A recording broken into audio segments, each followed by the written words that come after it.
Kimya inteqrasiya sualımızda deyir ki, şagirdlərə müəyyən maddənin qızması zamanı baş verən hal dəyişməsi ilə bağlı məlumat verilir. Onlardan temperatur artdıqca maddənin hissəciklərinin hərəkətinin necə dəyişdiyini izah etmələri, bu prosesdə maddənin daxili quruluşunda baş verən dəyişikliklərin təsvir etmələri, eyni zamanda istilik miqdarının maddənin hal dəyişməsinə təsirini əsaslandırmaları tələb olunur. Hansı inteqrasiya formalaşmış olur şagirdlərdə baxırıq.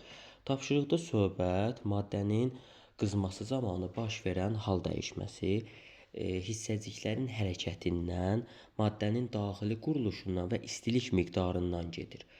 Ona görə də bu tapşırıq kimya fənni çərçivəsində bizə təqdim olunur. Lakin biz baxırıq burada mövzular, istilik miqdarı, maddənin aqreqat halı, onun daxili quruluşu, bu həm kimya, həm də fizika fənninin kəsişməsidir.